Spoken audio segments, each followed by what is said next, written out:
Eh bien, on est live. Bonjour à toutes, bonjour à tous. Bienvenue, merci d'être là. Bon, comme d'habitude, on va prendre quelques petites secondes pour les premiers qui sont connectés pour vérifier que techniquement tout est OK. Est-ce que vous pouvez me confirmer dans le chat qui est en bas à droite que vous m'entendez bien, que vous voyez bien l'écran? Ouais, est-ce que vous nous... Bonjour, est-ce que vous nous entendez bien surtout? OK, bonjour GFT, bonjour Lisa. Est-ce que c'est OK pour vous? Je pense que si vous répondez, c'est que vous nous entendez. Un petit pouce juste Juste pour nous pour être sûr, on confirmer. entend. Super, parfait. Super, merci beaucoup. Alors, petit rappel de fonctionnement habituel. Vos micros sont coupés, bien évidemment. On ne vous voit pas non plus. Mais par l'intermédiaire du chat que vous venez de découvrir, vous avez évidemment la possibilité tout au long de la session de poser vos questions. Et puis on a réservé un petit moment à la fin pour y répondre. Essayer de vous apporter un maximum de réponses et les plus pertinentes possibles, évidemment. Avant de rentrer dans le vif du sujet, quelques petits éléments de présentation. Je suis Hélène, je suis Product Marketing Manager et je suis accompagnée de Dorian, Hello tout le monde. qui est Product Designer, et tous les deux, on forme le tandem de 365 degrés. Et en fait, on accompagne des éditeurs de logiciels sur l'optimisation des différentes phases du cycle de vie de l'utilisateur. Donc, on parle d'acquisition, on parle d'activation, on parle de rétention, etc., etc. Voilà pour cette intro. Dorian, est-ce que tu peux nous dire quel est notre programme aujourd'hui? Yes, alors le sujet du jour provient d'un constat terrain. Donc, la majorité des produits que l'on audite a intégré un onboarding qui fonctionne bien. Donc, l'utilisateur, il arrive, il comprend le produit, il fait sa première action, top, le aha moment est atteint. Et l'activation est finalement aussi validée. Et pourtant, quand on regarde derrière, la rétention ne suit pas forcément. Mais la vraie question, c'est pourquoi? Parce qu'en fait, activer un utilisateur et installer un comportement durable, ce sont deux choses complètement différentes. Un utilisateur peut très bien comprendre votre produit et ne jamais revenir. La rétention ne dépend pas de la compréhension, mais de la répétition. Et c'est ce que montre notamment Amplitude dans leur playbook Mastering Retention. Chaque produit a ce que l'on appelle un core event. C'est une action dont la répétition est corrélée à la rétention. Alors, ça a l'air peut-être évident, mais les conséquences sur l'onboarding sont vraiment super importantes. Parce que si la rétention dépend d'un comportement répété, la vraie question n'est plus: est-ce que notre onboarding active l'utilisateur? Mais plutôt, est-ce que notre onboarding installe le comportement qui construit la rétention? Et dans la plupart des produits qu'on analyse, la réponse, elle est non. Et précisément, c'est ce passage-là, de la première valeur à l'usage durable qui reste flou, hein, dans beaucoup d'organisations de produits. Et nous, ce qu'on vous propose, c'est de s'attaquer à cette zone pendant les 30 prochaines minutes et de voir ensemble, comment on passe d'un onboarding qui fait démarrer à un onboarding qui fait revenir. Eh bien, parfait, passons à l'attaque du coup. Avant de transformer son onboarding, il faut regarder quel est le parcours, et essayer de comprendre quel est le parcours réel d'un utilisateur entre son inscription et le moment où le produit fait vraiment partie de son quotidien. Si on simplifie, en fait, on peut représenter le parcours vers la rétention en trois grandes transitions.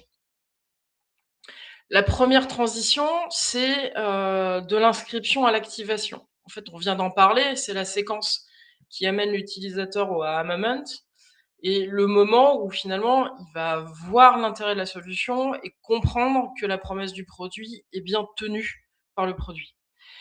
Aujourd'hui, ce qu'on constate, c'est que c'est souvent bien traité, même si c'est parfois perfectible. En fait, la plupart des produits aujourd'hui qu'on croise savent amener l'utilisateur à l'activation. Que ce soit à travers un product tour, que ce soit grâce à une checklist, avec des guides interactifs, avec des emails d'accueil, etc.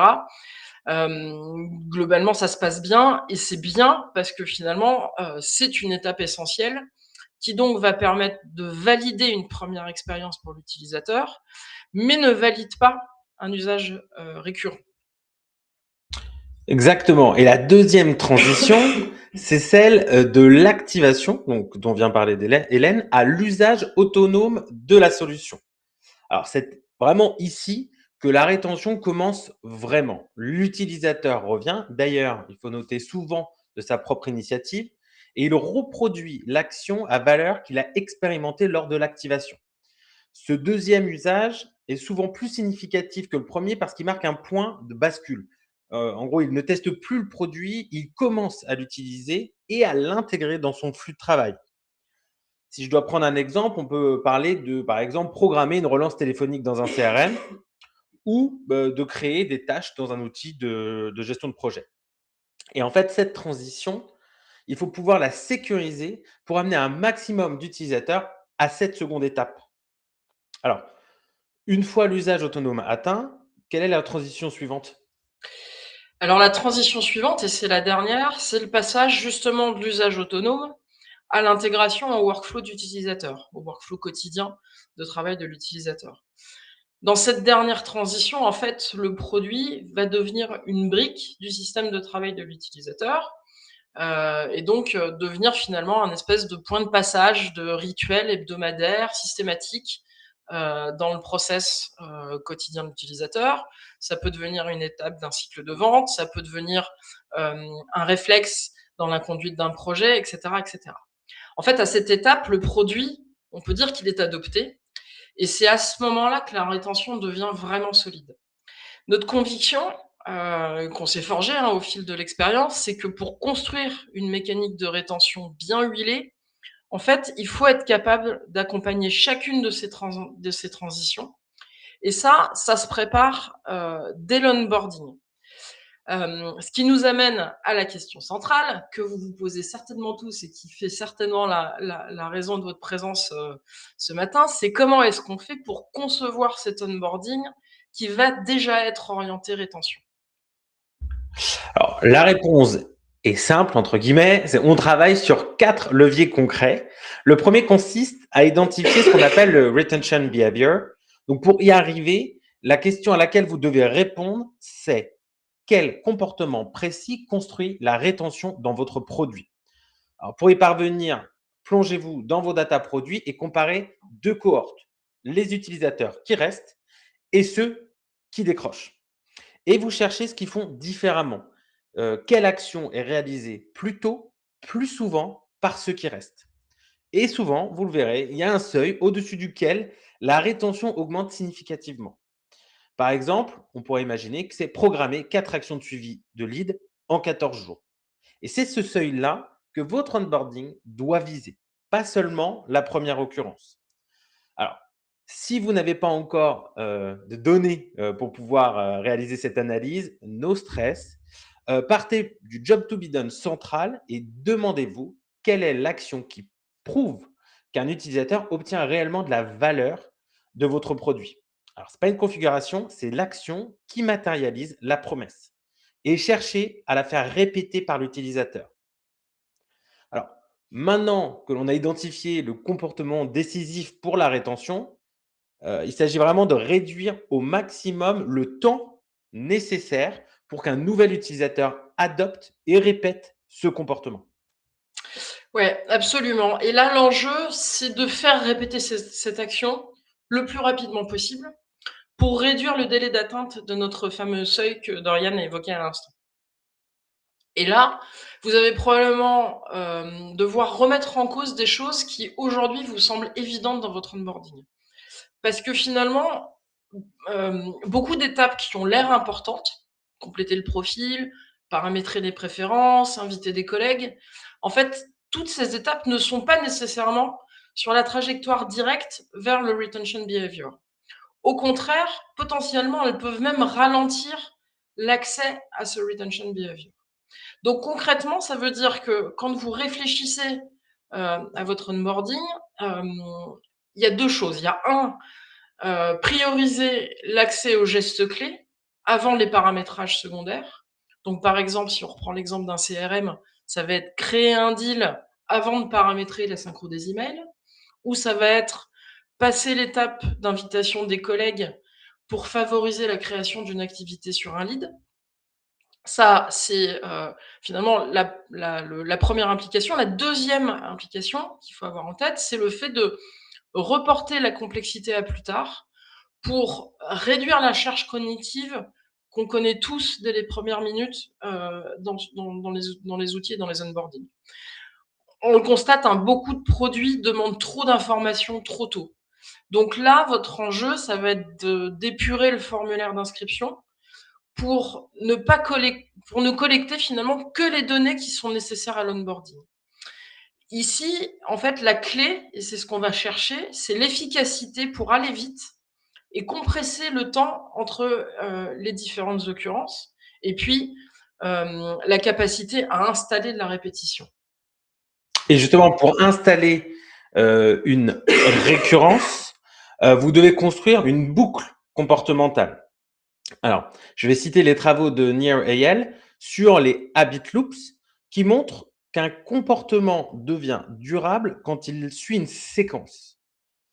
Donc, typiquement, le schéma que vous avez en haut à droite, c'est un déclencheur va créer une action qui va pousser un résultat et fournir un feedback qui va créer un nouveau déclencheur. Alors, appliqué à un onboarding, ça se traduit par 3 questions à vous poser systématiquement. Quel est le déclencheur de la deuxième occurrence? La valeur est-elle rendue visible après l'action? Et le produit incite-t-il explicitement à recommencer? Alors, la plupart des onboardings célèbrent la première action, ce qui est déjà super, mais peu finalement vont préparer la seconde. Et si vous voulez un petit peu imager, on a un exemple avec un CRM, c'est l'utilisateur crée sa première opportunité, là c'est ce qu'on appelle l'action. Une notification ou un rappel l'amène à mettre à jour cette opportunité, c'est le résultat. Le pipeline et le forecast se mettent à jour instantanément, là on a un feedback. Et après, on a un rappel, vos opportunités ont évolué depuis la semaine dernière, le nouveau déclencheur. Chaque cycle renforce l'usage. Et cette répétition, elle fait passer vraiment l'utilisateur de l'activation à l'adoption. Ouais, et je vais en rajouter une couche, c'est que tout ça, ça va pas se jouer que dans le produit. En fait, les outils in-app, on les a cités tout à l'heure, hein, les checklists, les guides, les hotspots, les différentes notifications ont évidemment leur rôle et un rôle important à jouer. Mais en fait, ils peuvent pas tout faire tout seuls. Donc pour gagner en efficacité, nous, on préfère construire une séquence d'accompagnement plutôt multicanal, avec certes les outils in-app qu'on vient de citer, mais aussi les accompagner d'emails contextuels, faire rentrer le suivi d'un CSM ou d'un sales dans le scénario, peut-être proposer au support de mener un certain nombre d'actions, pousser des petits contenus courts pédagogiques. Là, l'objectif, c'est que chaque interaction et chaque canal va jouer un rôle précis pour atteindre et répéter le retention behavior. Et en fait, il y a une erreur qu'on voit assez souvent, c'est que chaque canal va faire son propre onboarding, c'est-à-dire que le produit va avoir prévu sa checklist et dans le produit, on va dérouler la checklist. En parallèle, le marketing va envoyer ses emails de bienvenue. Le CSM, lui, va s'être programmé un rappel au bout d'une semaine ou 10 jours d'utilisation. Or, ce qu'on voit et ce qu'on constate, c'est qu'un onboarding orienté rétention, pour qu'il soit vraiment efficace, il va supposer, de mettre en place une vraie coordination et un vrai alignement entre le produit, le marketing, le CSM, les sales et le support, donc toutes les équipes qui sont susceptibles de rentrer dans cet onboarding. Finalement de piloter cet onboarding et la séquence en fonction du comportement cible. C'est-à-dire que finalement, tout le monde va converger vers les mêmes indicateurs et surtout le même objectif. Et puis, ça va aussi nécessiter, pour aller un petit peu plus loin, d'avoir une segmentation précise et cohérente des utilisateurs pour développer une approche qui est la plus personnalisée possible. Bon, ça fait beaucoup d'infos un peu théoriques qu'on vient de vous partager. Dorian, est-ce que tu aurais une idée, une proposition à nous faire pour rendre tout ça un petit peu plus concret? Yes, absolument. Comme tu dis, on a vraiment parlé des cas de levier. Maintenant, l'idée, c'est de les appliquer. Donc, ce qu'on vous propose, c'est de faire le tour de l'onboarding Pipedrive. Donc, pour ceux qui ne connaissent pas, c'est l'un des CRM les plus utilisés en SaaS B2B. Alors, c'est un cas qui est quand même hyper intéressant parce qu'il fait des choses très bien, mais il y a quand même quelques petites choses qui sont laissées de côté. Alors, ce que je vous propose de commencer, c'est par l'onboarding, c'est par l'entrée, c'est-à-dire l'inscription. Euh, on commence par remplir des informations assez simples, du genre le nom de l'entreprise, le rôle, le contexte. Alors, rien d'extraordinaire, ça c'est clair, mais l'attention derrière, elle est très claire. C'est comprendre rapidement le job to be done pour contextualiser l'onboarding derrière. Et surtout, le point important, c'est qu'on ne reste pas bloqué dans une configuration classique. On passe très vite à l'usage. Et ça, quand on en parlait un petit peu avant du time to value, c'est un point hyper important. Une fois qu'on a terminé cette inscription, on passe à l'étape 2. Donc là, c'est finalement la première action, c'est de créer un deal. Donc très rapidement, on arrive sur un pipeline qui est personnalisé. On est encore guidé avec une présentation rapide de l'écran, la possibilité d'avoir une vidéo pédagogique, mais aussi, et là c'est un point qui est intéressant, un jeu de données test. Et ce point-là, il est assez intéressant parce que les données test, elles accélèrent la compréhension de la promesse. Donc ça, on peut le dire, c'est super. Mais ça peut aussi retarder l'activation réelle derrière. Et donc, une fois qu'on a passé cette partie-là, on crée un deal. Et là, par magie, le pipeline bouge, la progression est visible, la valeur, elle est tangible. Et donc là, ce qu'on appelle le aha moment, il est clair et l'activation, elle est validée. Troisième étape, et c'est ici que ça devient intéressant, non pas que ce que Dorian vient de vous présenter n'était pas intéressant, mais on rentre un petit peu plus dans le dur du sujet. En fait, là, on va nous amener à planifier une activité. Et c'est pas anodin, parce qu'en fait, cette activité, c'est une activité de suivi d'un lead ou d'un deal. En fait, ça va créer une temporalité. Si j'ai une action à mener, j'ai une date limite, j'ai un timing dans lequel ça s'intègre. Ça va aussi amener un futur déclencheur, c'est-à-dire que quand je vais mettre cette tâche, je vais mettre une date à laquelle il faut que je les produis. Et puis, il y a probablement ce qui va suivre cette action. Et ça va m'amener aussi une certaine raison, enfin une bonne raison même, de revenir justement pour mettre à jour cette tâche ou anticiper la tâche d'après. Là, en fait, on est encore dans l'onboarding, mais on commence déjà à toucher à l'adoption de la solution. On peut aussi noter qu'on ne voit pas bien sur les écrans, mais en fait, on nous propose à ce moment-là aussi de synchroniser le calendrier, notre calendrier, ce qui va finalement renforcer aussi la valeur de la solution et faciliter l'intégration au workflow quotidien de l'utilisateur. Et finalement, c'est une manière d'amorcer la boucle comportementale qui est plutôt bien pensée et plutôt maligne. Ensuite, une fois qu'on a finalisé cette partie de création d'activité, on va rentrer dans une phase qui est un petit peu plus large, un petit peu élargie.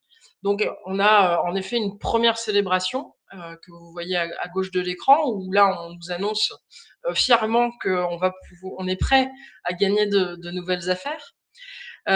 Et puis on va rentrer dans une phase qui est un peu plus exploratoire, où on se retrouve avec une checklist qui est beaucoup plus large, que vous voyez à droite de l'écran, et qui finalement est une sorte de product tour avec des hotspots, avec des messages in-app qui nous expliquent à quoi servent les boutons, les actions, etc.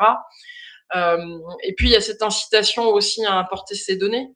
Et c'est probablement un point clé du retention behavior de Pipedrive, parce que finalement, c'est vrai que sans vraies données, et si on a choisi le jeu de données test, et ben en fait, aucune chance de faire en sorte que le produit ne devienne vraiment structurel si on ne joue pas avec ses propres données et avec ses propres leads et ses propres deals. Autre point important et à noter, c'est que en parallèle de ce parcours qu'on vient de vous détailler, évidemment, il y a un certain nombre d'emails qui nous sont envoyés. D'abord un email de bienvenue qui arrive, il est un peu tardif, mais il finit par arriver. On a un email de rapport d'activité également, qui est quotidien. Et puis on a un email qui est plus orienté onboarding, où on nous invite à nous inscrire et à nous connecter à un webinar pour prendre en main et mieux appréhender la solution. Je vais juste prendre le temps de noter de parler de l'email de rapport d'activité qui est assez intéressant parce que en plus de ces emails d'onboarding finalement et d'accueil, cet email de rapport d'activité qui arrive très tôt dans le parcours, en fait, il introduit un usage récurrent. En fait, on sort avec cet email, on sort un peu du démarrage et on rentre déjà dans une certaine logique de suivi de l'activité et donc d'intégration du workflow quotidien de l'utilisateur. Voilà, pour ce tour un petit peu accéléré de l'onboarding de Pipedrive, mais on a mis en avant les points qui nous semblaient les plus importants. Dorian, qu'est-ce qu'on en pense de cet onboarding? Alors, on en pense que globalement, l'onboarding de Pipedrive est plutôt bien conçu. Il amène rapidement au moment, on l'a déjà dit. Et en fait, en quelques minutes, on comprend la promesse du produit et comment il aide à structurer le suivi des affaires par la suite. Alors, si on l'analyse avec la grille qu'on vient de voir, il y a plusieurs points qui fonctionnent vraiment très bien. D'abord, le retention behavior, il est clair. La valeur du CRM vient du fait de planifier et de faire avancer les activités qui sont liées au deal. Donc, l'onboarding, il amène rapidement vers ce geste métier. Ça, c'est top. Après, il y a le time to value qui est vraiment très court. Donc, on crée un deal en quelques minutes et on voit immédiatement le pipeline se mettre à jour. Ça, parfait, c'est super. Troisième point intéressant, la boucle comportementale, elle est amorcée. En fait, on crée un deal qui déclenche la planification d'une activité, qui crée un rappel et donc une raison de revenir dans l'outil. Et à la fin, ils ont mis vraiment en place une séquence multicanale. Donc, c'est-à-dire que le produit utilise à la fois des messaging apps, des emails pour accompagner les premières actions et encourager le retour. Alors, mais, parce que forcément, il y a un mais, une fois que l'activation elle est passée, l'onboarding redevient, comme l'a dit Hélène, un peu large, exploratoire. Et là, en fait, Pipedrive, il amorce bien l'adoption, mais pourrait aller plus loin pour guider jusqu'au bout la répétition qui mène à la rétention. Alors, l'onboarding de Pipedrive met bien la mécanique en place en s'appuyant sur le suivi de deal, mais il n'amène pas vraiment l'utilisateur à répéter cette action. Alors qu'on pourrait, on pourrait lui suggérer de remplacer cette checklist que l'on nomme un peu exploratoire par une checklist plutôt focus sur la mise à jour régulière du pipe. Et cette checklist, on pourrait l'accompagner facilement de séquences d'emails de bonnes pratiques. Exemple, maintenez un rythme de mise à jour régulier. On pourrait aussi ajouter des relances du genre il ne s'est rien passé sur votre deal depuis 72 heures, vous n'auriez pas oublié quelque chose.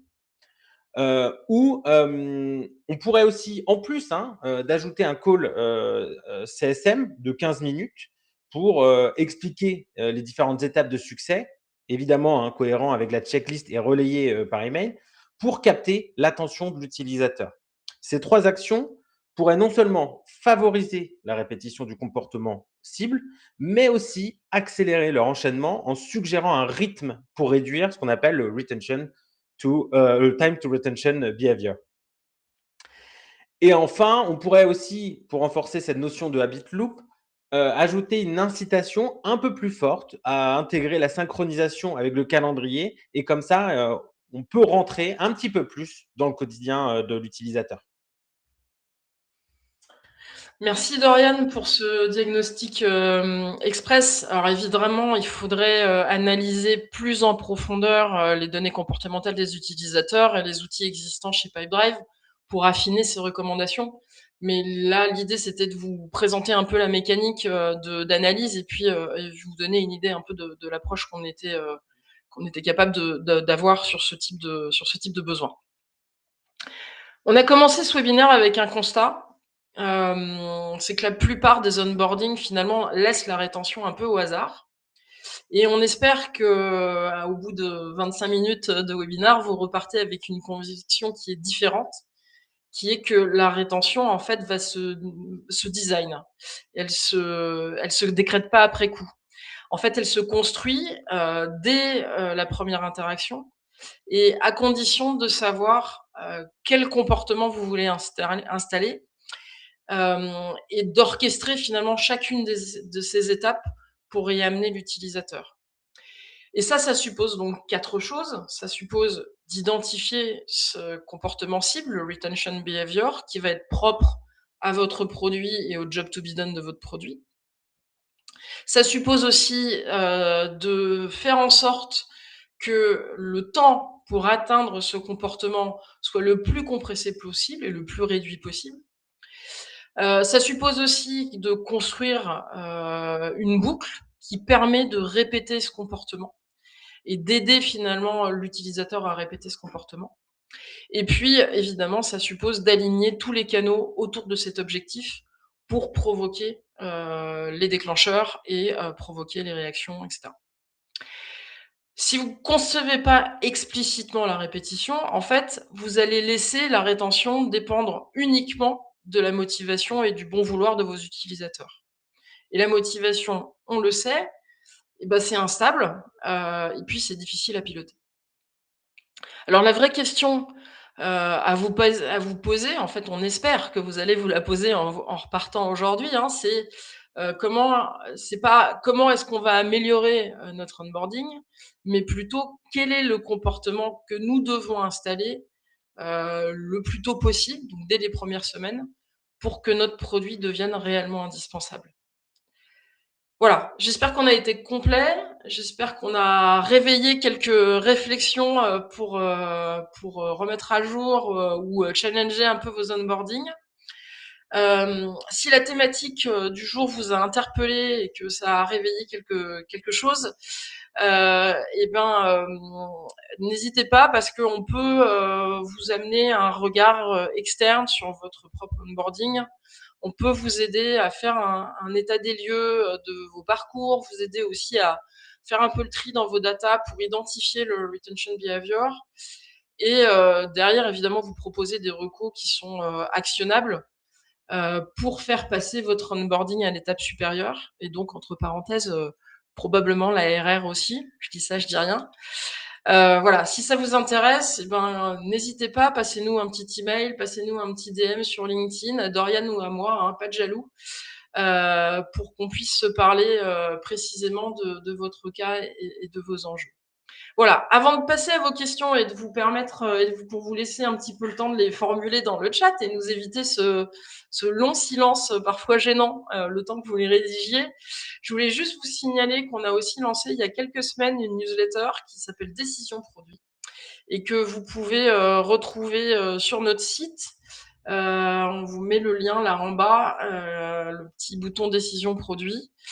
Et on peut vous annoncer en exclusivité mondiale et interplanétaire que le thème du prochain numéro sera « Faut-il adresser une nouvelle cible ou mieux servir la cible actuelle ?» C'est un sujet hyper commun en Comex et en Codir. Voilà, donc on s'attaque à ce sujet dans la prochaine newsletter. Voilà, c'est à vous pour vos questions. Est-ce que vous avez des questions, besoin de précision sur ce qu'on a déroulé avec vous ce matin? Alors, en attendant peut-être que quelqu'un pose une question. Alors, moi, j'avais retenu une question parce que on a souvent ces échanges-là et on a eu cette question hyper intéressante la semaine dernière. Est-ce qu'on a un seul retention behavior par produit? Alors, je suppose que si tu poses la question, tu attends que ce soit moi qui réponde. Oui. Ah oui, oui. Alors, en fait, pas forcément. C'est-à-dire que ça va un petit peu dépendre du produit. si vous avez plusieurs jobs to be done qui sont portés par votre produit et que votre produit adresse, potentiellement, vous allez avoir plusieurs retention behavior.